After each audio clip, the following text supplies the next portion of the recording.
Aqui estou eu nos Alpes da Áustria.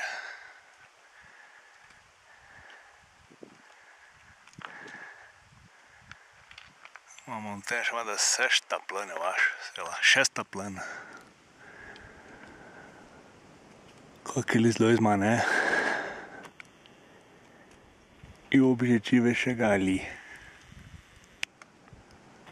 Deve ter uma bandeirinha em algum lugar. Ali. Mas tem chão ainda.